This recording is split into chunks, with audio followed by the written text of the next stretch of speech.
맏아들 그가 이제는 탕자가 되다라는 제목을 가지고 하나님 말씀 증거하도록 하겠습니다. 제목 한번 읽어볼까요? 시작. 맏아들 그가 이제는 탕자가 되다. 네. 제가 가끔씩 소개하는 필립 얀시라는 작가가 지었던 놀라운 하나님의 은혜라는 책에 보면 이런 이야기가 하나 소개되어 있습니다. 어느 날 창녀 한 명이 상담을 요청했습니다. 집도 없고 몸은 병들어 도저히 살아갈 수가 없었습니다. 인생의 막장에 내몰리자 이 창녀는 자신의 어린 딸에게 매춘 행위를 시키게 되었던 것입니다. 이 어린 딸이 1시간만 몸을 팔면 자신이 밤새 버는 돈보다 훨씬 더 수입이 더 많았고 그 수입으로 생활도 하고 마약까지 할 수 있겠다고 말을 하게 되었던 것입니다. 그 이야기를 들었던 이 상담자가 그 마음, 그 모습을 보니까 너무 마음이 아프잖아요. 그래서 너무 마음이 아프고 끔찍해서 그에게 이렇게 이야기를 했다고 합니다. 교회에 한번 가보시죠. 그러면 많은 도움을, 그리고 당신의 가정에 있어서 많은 도움을 받을 수 있을 것입니다.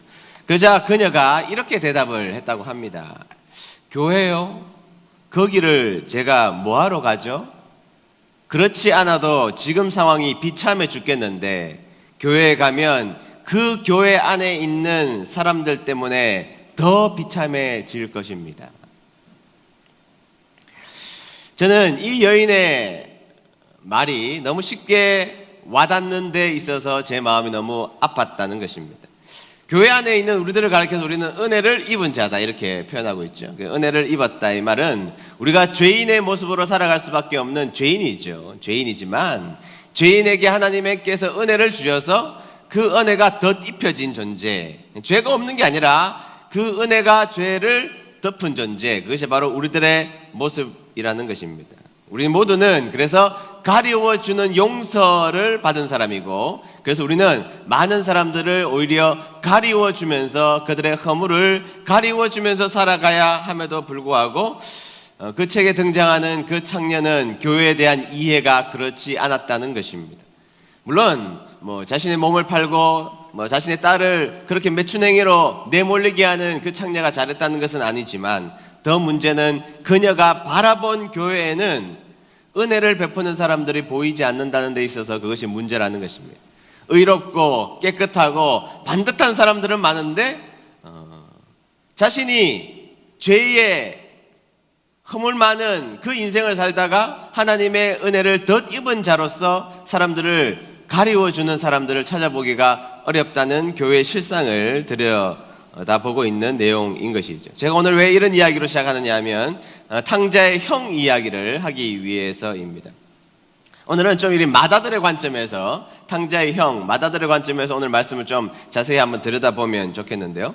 자, 맏아들의 입장에서 보면 자신의 아버지는 굉장히 착한 분이시긴 하지만 때로는 이해하지 못할 부분들이 굉장히 많이 보였던 것도 사실입니다. 착한 아버지시지만 공의롭지는 못한 분이시라는 생각을 마음속에 많이 했습니다. 그런데 어느 날이었습니다. 사건이 하나 터지게 되었던 것입니다. 이 사건을 통하여서 아버지의 문제가 어떤 문제인지를 적나라하게 잘 그려내고 있었다라고 맏아들은 생각하게 되었던 것이죠. 이 맏아들의 입장에서 이야기를 다시 한번 더 구성해 보면 자신에게 동생이 하나 있었는데 자유로운 영혼이었습니다. 그런 애들 있잖아요. 집에서 보면 자유로운 영혼, 자기 마음대로 하고 자기 고집대로 하고, 그런데 또 그런 아이들이 더 과자도 더 많이 얻어먹고 그런 집에 자녀들이 있기 마련인데 자신의 동생이 전형적으로 자유로운 영혼이고 자기의 뜻과 자기의 마음대로 인생을 살아갔던 사람이었던 것입니다. 그런 동생이었던 것입니다. 그런 모습이 맏아들의 입장에서 보면 한편으로는 좀 부럽기도 했고, 그러나 철없는 모습이라는 생각을 훨씬 더 많이 했기 때문에 나이가 들면 좀 괜찮아지겠지 이런 생각을 하게 되었던 것입니다. 그런데 어느 날이었습니다. 이 동생이 크게 사고를 치고 말았던 것이죠. 그 사고는 다름이 아니라 아버지에게 찾아왔습니다. 그리고 재산을 달라고 하는데 그 재산이 일반적 재산이 아니라 유산, 나의 몫에 대한 유산을 달라고 이야기를 하는 소리를 듣고 맏아들은 깜짝 놀랐습니다. 여러분들이 이제 이 이야기는 더 이상 설명드리지 않아도 여러분들이 잘 이해하고 있는 것처럼 아버지의 죽음을 전제로 한 유산을 자신에게 달라고 말했던 그 둘째 아들의 그 모습은 역사상 자신의 주위에서 단 한 번도 볼 수 없는 일을 자신의 동생이 감행을 하게 되었던 것입니다. 아무리 착한 아버지이시지만 이번만큼은 아버지가 가만히 두실 리가 없다라고 확신을 했습니다. 저놈은 오늘 죽었구나. 어떻게 아버지의 죽음을 전제로 재산을 달라고 할 수 있나, 그렇게 생각을 했는데, 그런데 뜻밖의 아버지는 아버지가 재산을 팔아다가 동생 몫을 고스란히 그냥 아무 말 없이 주시는 모습을 보게 되었던 것입니다.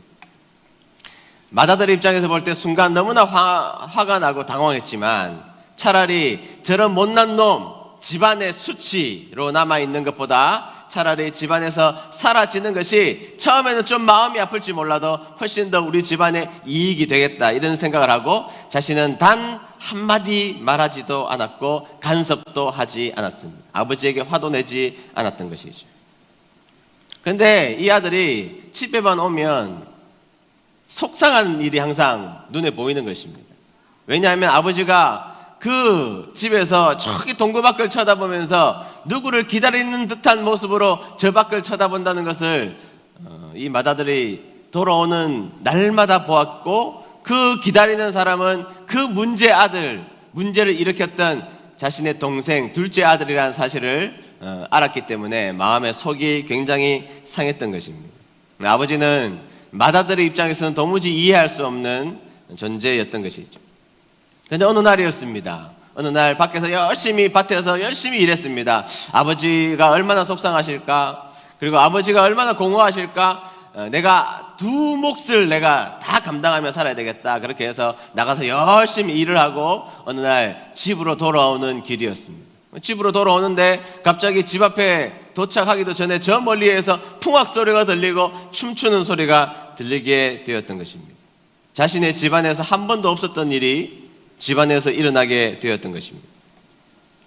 그 연유를 종들에게 물어보자 그 못난 그 놈이 돌아왔다는 것입니다. 자신의 동생 아버지의 죽음을 선언하고 자기 맘대로 살기 위하여서 그 재산을 가지고 나갔던 그 놈이 집으로 돌아와서 아버지가 잔치를 열었다는 것입니다. 더 화가 나는 것은 그 놈이 돌아온 그 이유 때문만은 아니었습니다. 그 놈이 돌아오는 것은 내가 할 바 아니지만 그 놈이 돌아온 이후에 아버지가 살찐 송아지를 잡아다가 한 번도 집에서 벌려보지 않은 잔치를 열고 계시다는 데 있어서 화가 치밀어 오르기 시작했던 것입니다. 자기는 친구들하고 지낼 때 자기에게는 소고기 한 번 사주신 적도 없고 피자 한 번도 제대로 사주신 적도 없는 아버지가 그 못난 놈이 돌아오자 살찐 송아지를 잡고 역사상 가장 큰 잔치를 집에서 여는 모습에 화가 났던 것입니다. 그것도 부족하여 그 아들의 신분을 몽땅 회복시켜 주셨다는 이야기까지 듣게 되었던 것입니다. 말 같지도 않은 일을 아버지가 하게 되었던 것이죠. 그러자 이 첫째 아들은 화가 나기 시작했던 것입니다.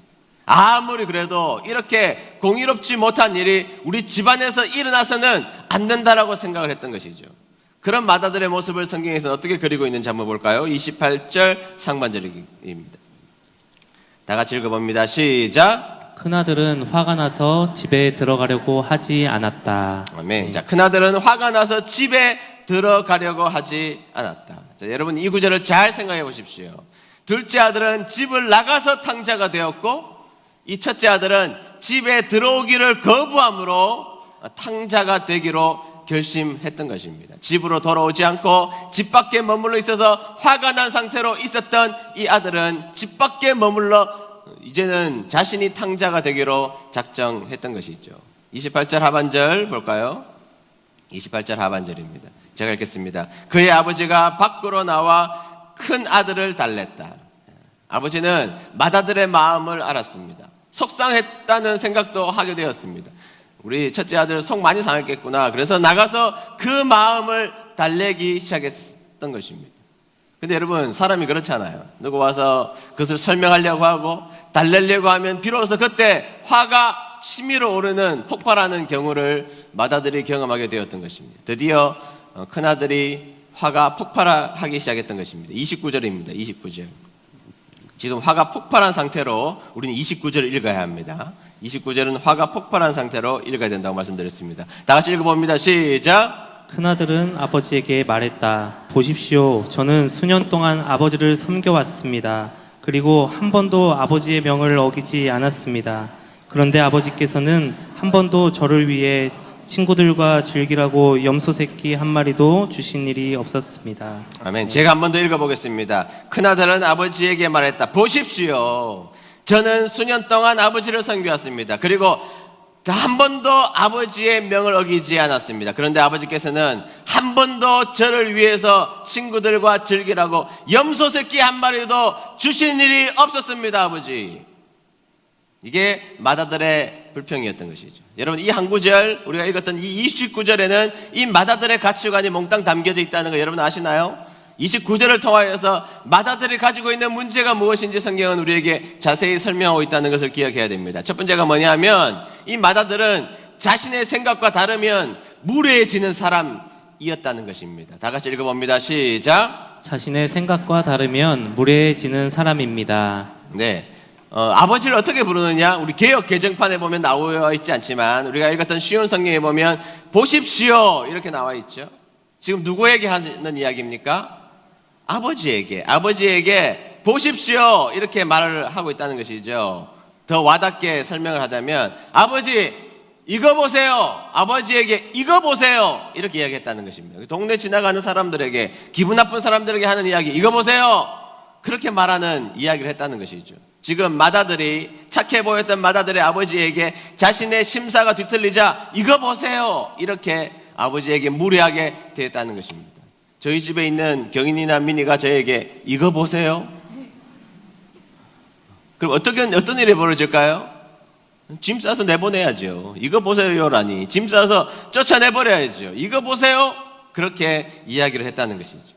성경이 기록될 당시 아버지의 절대적 권위가 지금보다 훨씬 더 강하던 시절에 감히 아버지에게 이거 보세요, 보십시오, 이거 보세요. 티모시 켈러는 이 부분에 대해서 이렇게 말합니다. 아들이 자신의 책에 아버지의 치부를 폭로해 평생의 명예를 짓밟는 것과 같다. 아버지가 나름대로 열심히 살았습니다. 그런데 한두 번 실수할 수 있고 몇 가지 인생의 연약함이 보인 것을 책으로 기록함으로 말미암아 그 평생의 아버지의 명예를 짓밟는 것과 동일한 모습을 보여주고 있다 이렇게 말하고 있어요. 똑같은 일이 우리 한국에서도 벌어진 적이 있습니다. 제가 읽기에 매우 불편했던 책 가운데 하나가 목사의 딸이라는 책이었습니다. 목사의 딸. 그 책에서는 그동안 우리가 그렇게 존경했고 한국의 교회 가운데 최초로 주석을 완성하신 박윤선 목사님, 많은 분들에게 존경받았던 박윤선 목사님을 신랄하게 비난하는 책이 바로 목사의 딸이라는 책입니다. 근데 그 책의 저자는 다름이 아니라 박윤선 목사님의 딸이었던 박혜란 목사님이었다는 것이죠. 우리가 그렇게 존경해 마지 않는 박윤선 목사님의 치부를 목사의 딸이라는 책을 통하여서 낱낱이 세상에 드러냈던 책, 그것이 바로 목사의 딸이었다는 것입니다. 제가 좀 전에 이야기했지만 박윤선 목사님은 많은 분들에게 존경받는 분이었습니다. 시간을 아껴서 말씀을 연구했고 이 목사로서 살아가고 교수로서 살아가는 데 있어서 많은 사람들에게 큰 영향을 끼쳤고 목사님이 되려면 저분처럼 살아야 돼. 존경받았던 박윤선 목사님의 딸 박혜란 목사가 아버지의 치부를 폭로하는 책을 썼던 것입니다. 아버지를 이렇게 설명했습니다. 아버지는 집에서는 매우 매정했으며 상습적으로 구타를 저질렀으며 네덜란드에서 귀국하여 매일 처음 먼저 한 일이 자신의 어머니를 죽인 사람을 관대하게 용서한 일인데, 그러니까 자신의 박윤선 목사님의 엄마를 죽인 사람을 찾아가서 용서했던 것이죠. 그 사건이 있었던 것입니다. 그런데 그 일을 이 딸은 이렇게 해석했습니다. 그 일은 하나님의 종으로서 자신을 더 잘 드러내 보기 위한 가식적인 모습이 아닐까 의심된다 이렇게 적어 놓았던 것입니다. 그런 내용들로 가득한 책, 자신의 아버지 박윤선 목사님의 치부를 드러냈던 읽기에 너무나 불편했던 책입니다. 그런데 여러분, 이 책을 쓸 당시 이 딸의 나이가, 박혜란 목사님의 딸의 나이가 70입니다. 70. 물론 박윤선 목사님 그분도 인간의 한 모습이었기 때문에 연약하고 약한 모습이 왜 없었겠습니까? 치부가 왜 없었겠습니까? 그러나 70살이나 된 딸이 여전히 아버지를 용서하지 못하는 목사로 살아가고 있다는 그 자체는 제 마음을 오히려 불편하게 했던 것이죠. 네. 어쨌든 여러분, 이 맏아들의 문제는 무엇입니까? 네, 아무런 문제가 없을 때 맏아들은 착했습니다. 자신의 권리가 침해되지 않을 때 맏아들은 굉장히 좋은 사람처럼 보였던 것입니다. 그러나 평소에 자기의 가치관과 그리고 자신의 생각과 자신의 영역을 파고드는 다른 아버지의 모습을 보자 그동안에는 순종하는 것처럼 보였던, 좋았던 것처럼 보였던 그는 아버지에게 이거 보세요, 아버지를 막대하는 존재가 되어버리고 말았던 것입니다. 탕자는 직접 집을 나가면서 아버지를 막대했다면 맏아들은 자신의 생각으로 아버지를 막대하게 되었던 것입니다. 여러분, 제가 항상 하는 이야기인데요, 좋을 때 안 좋은 사람이 어디 있습니까? 맞아요, 틀려요? 맞잖아요. 좋을 때 안 좋은 사람이 어디 있습니까? 저분 좋을 때는 좋은 분인데. 여러분, 그런데 그분의 진정한 모습은 고난이나 고통이나 어려움이나 본인의 생각이 막혔을 때 그런 어려움 속에 던져져 봐야 그분이 어떤 사람인지를 진짜 알 수가 있습니다. 좋을 때 안 좋은 사람이 어디 있습니까? 나에게 맛있는 걸 사주는데 그 사람에게 신경질 내는 사람이 어디 있습니까? 내 생각과 다르고 내 마음에 불편한 일이 생기는 그 순간 그 사람의 본질이 드러나게 되어 있는 것입니다.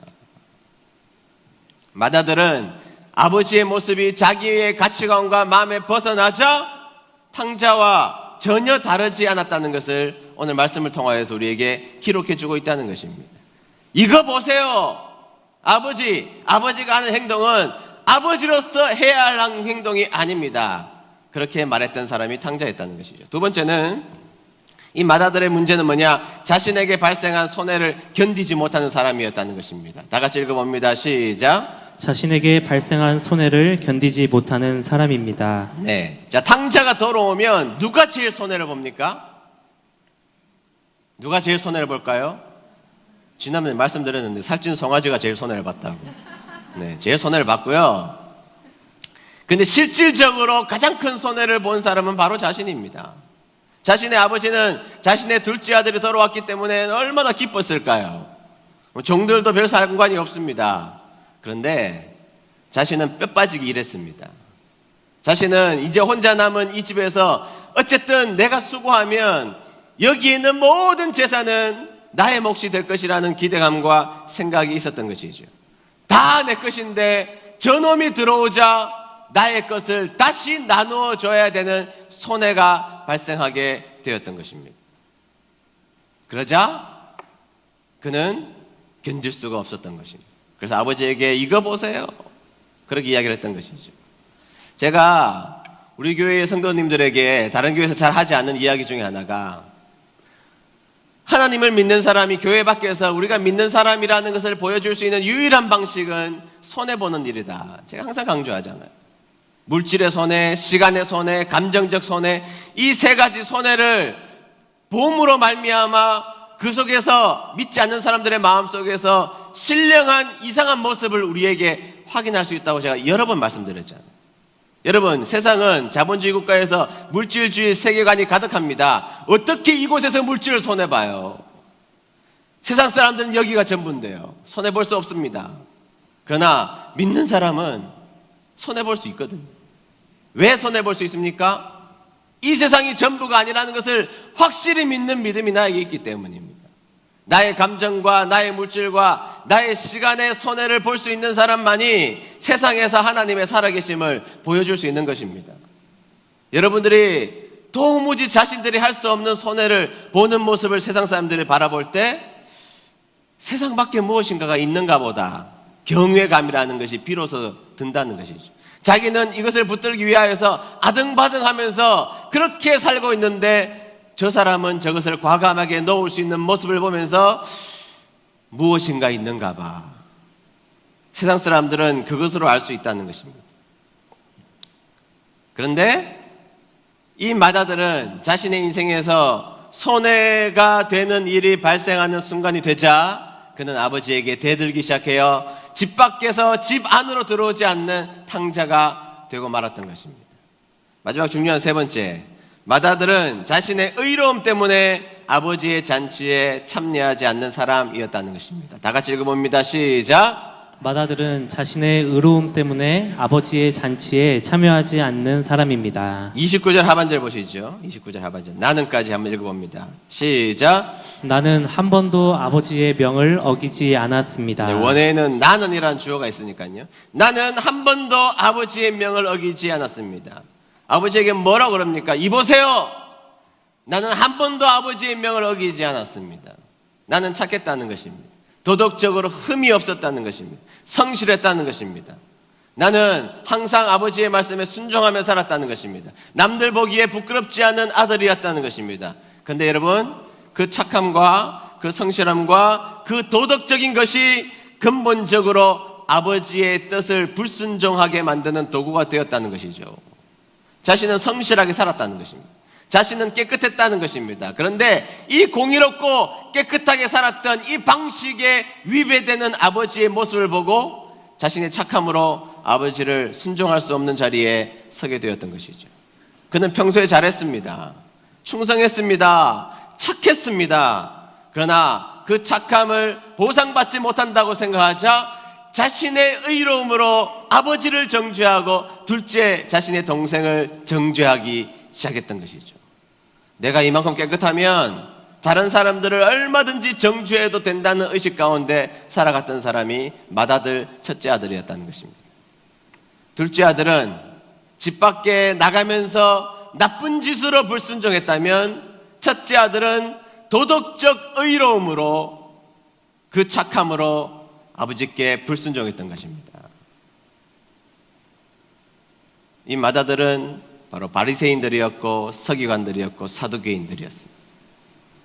그들이 정직했고 착하고 의롭게 살았고 율법을 잘 지키는 그 모습으로 아버지의 마음에 반하게 살았던 그 사람이 첫째 아들이었던 것입니다. 여러분, 제가 설교 초반부에 필립 얀시의 책을 소개하면서 이 창녀가 했던 말을 기억하시죠? 교회요? 그 길을 내가 뭐 하라고 가요? 그곳에 가면 교회 안에 있는 사람들 때문에 더 비참해질 것인데요. 무슨 말입니까?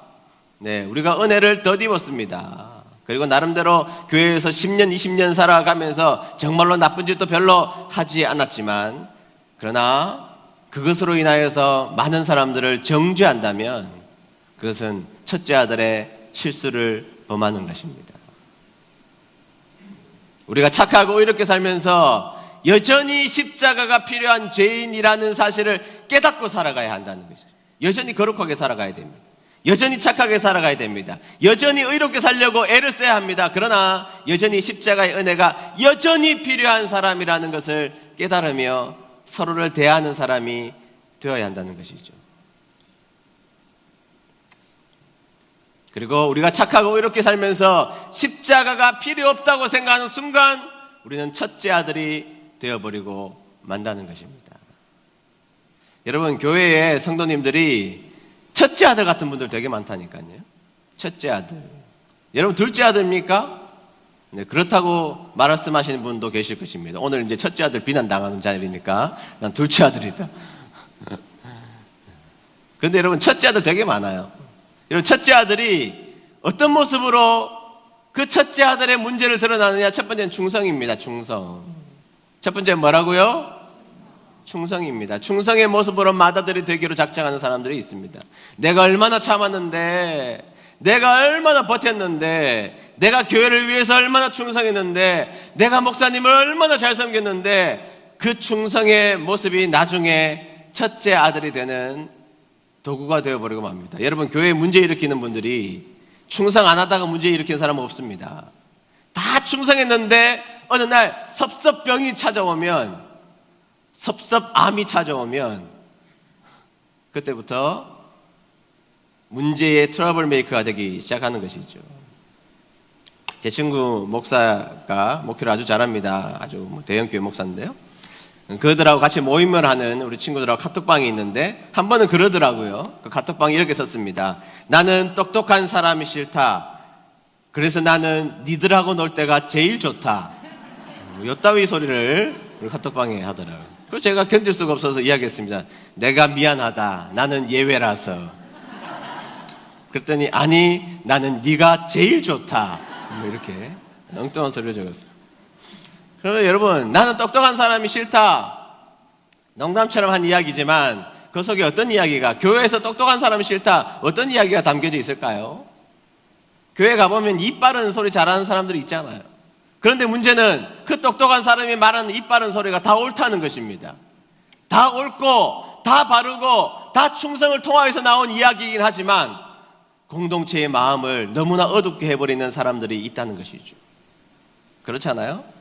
여러분, 마다들의 모습은 충성했습니다. 애를 써서 충성을 했지만 그 충성으로 다른 사람들의 마음을 아프게 하고 그 분위기를 무겁게 하고 그 충성을 드러내므로 많은 사람들을 속상하게 하는 그 충성의 모습으로 드러난다는 것을 기억해야 합니다.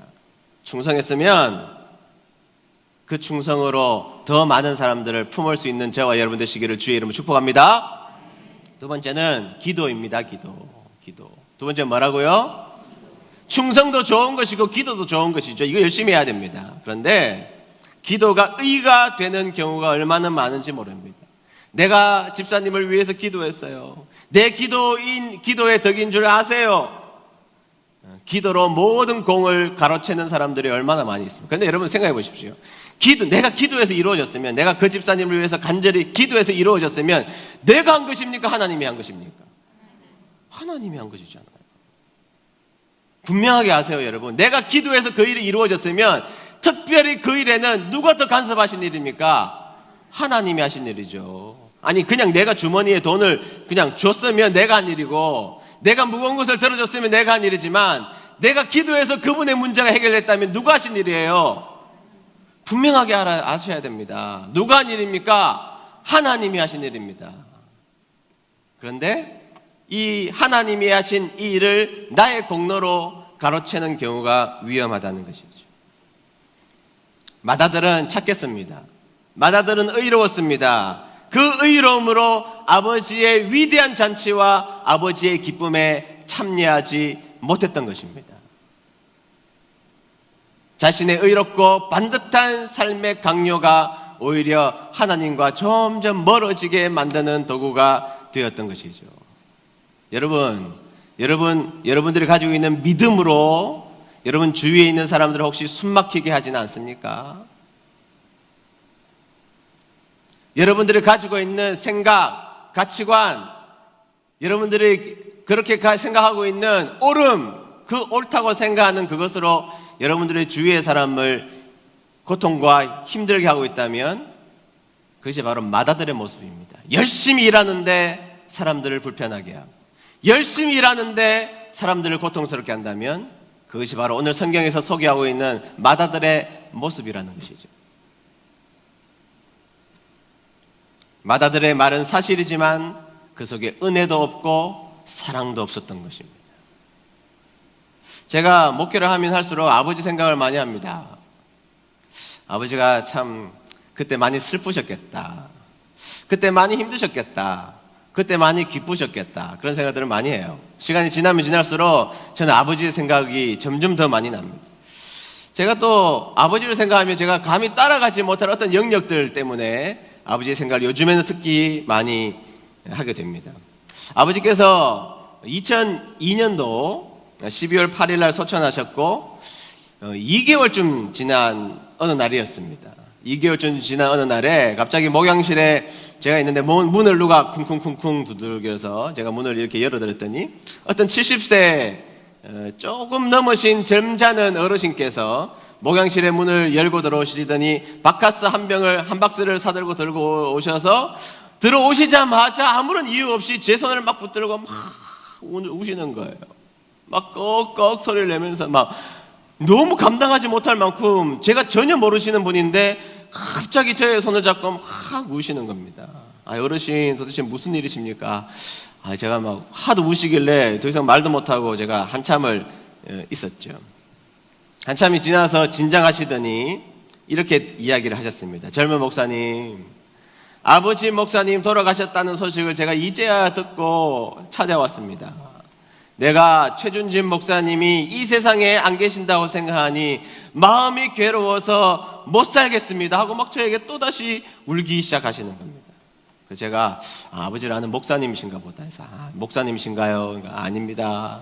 그럼 장로님이신가요? 아닙니다. 집사님이신가요? 아닙니다. 저 교회 안 다니는 그냥 사업하는 사람입니다. 그런데 제가 최준진 목사님의 사랑을 너무 많이 받았습니다. 한 번은 최준진 목사님께서 저희 사무실에 검정색 비닐봉지를 들고 들어오셨는데 그 비닐봉지를 열어보니까 막걸리 2병이 들어있어서 제가 깜짝 놀랐습니다. 그러면서 아버지 목사님이 이렇게 말씀하셨습니다. 더운데 막걸리 한 잔 드시오. 그리고 내 얼굴 봐서 교회 한번 오소. 그러면서 저에게 그렇게 이야기했습니다. 세상에 자신은 그런 목사님을 만나본 적이 없다는 것입니다. 그렇게 호방한 목사님을 자신은 단 한 번도 본 적이 없다면서 저를 한참 붙들고 우시다가 이제 됐어 하고 돌아가셨습니다. 저희 아버지는 술 한 잔도 못 하시는 분이십니다. 정직하신 분인데 제가 목회를 하면서 느끼는 것은 사람에 대한 이해가 다르셨다는 생각이 듭니다.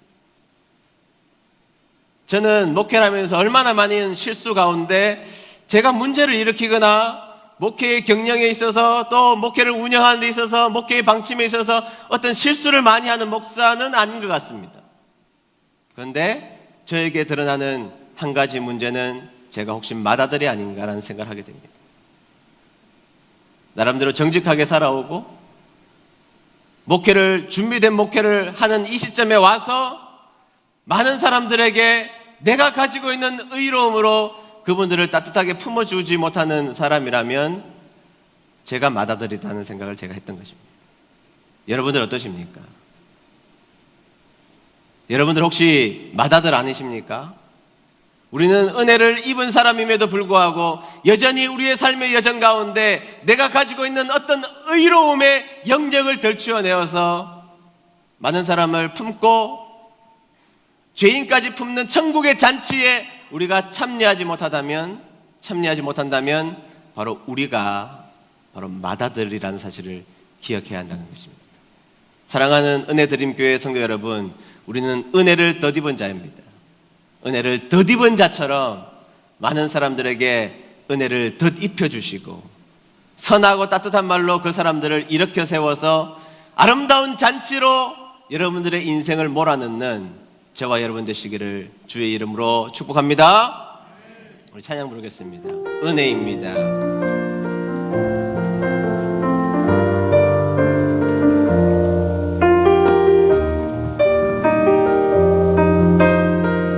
내가 누려왔던 모든 것들이 내가 지나왔던 모든 시간이 내가 걸어왔던 모든 순간이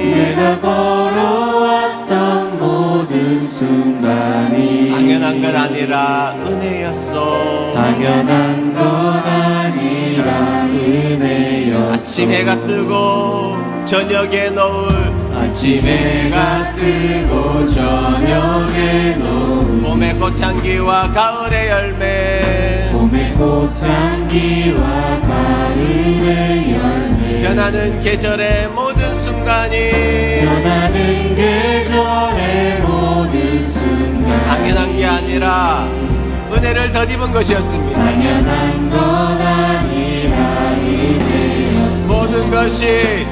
모든 것이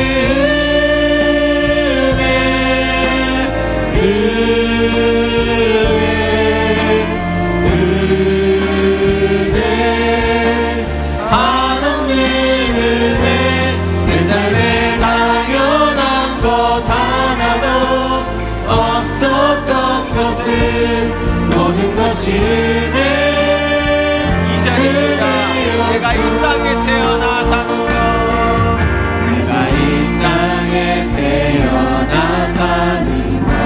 어린아이 시절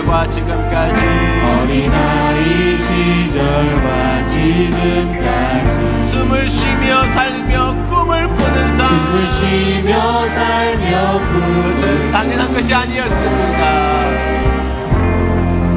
당연한 건 아니라 은혜. 내가 하나님의 자녀로 살며 내가 하나님의 자녀로 살며 오늘 찬양하고 예배하는 삶, 오늘 찬양하고 예배하고 복음을 전할 수 있는 축복을, 복음을 전할 수 있는 축복. 당연한 건 아니라 은혜였어. 당연한 건 아니라 모든 것이 은혜, 모든 것이 내 삶에 당연한 것 하나도 없었던 것을 모든 다시 손을 들고 것이 찬양하겠습니다. 은혜였소. 모든 것이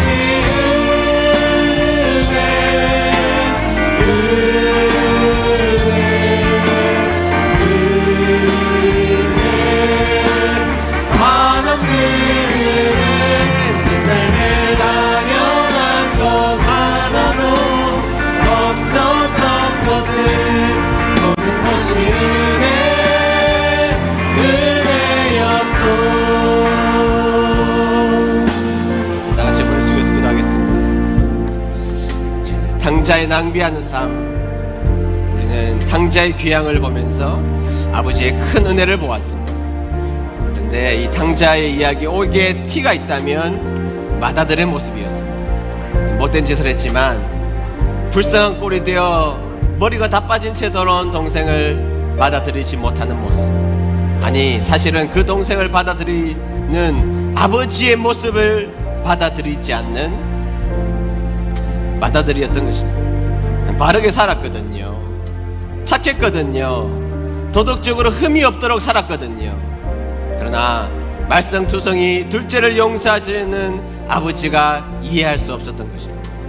사실 우리에게는 탕자의 모습이 많이 있는 것도 사실이지만 또 신앙생활을 오래 하면서 우리에게 많은 부분 맏아들의 모습이 있다는 것을 우리가 알 수 있지 않습니까? 나의 의로움에 도취되어 다른 사람들의 생각을 수용하지 못하는 나의 모습들. 네, 옳죠. 틀리다는 게 아닙니다.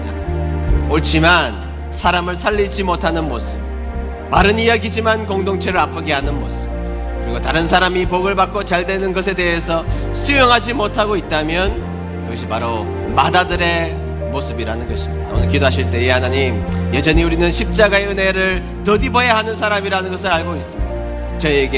우리에게 어떠한 의로움도 없다는 것을 알기에 이제 저희들에게 더 넓은 마음으로 사람들을 바라볼 수 있는 눈을 허락하여 주시고 많은 사람들을 품으며 살아가기로 다짐할 수 있는 저희들 될 수 있도록 하나님 은혜를 더하여 주시옵소서. 다 같이 합심하여서 1분간 기도하도록 하겠습니다. 하나님 아버지 감사합니다.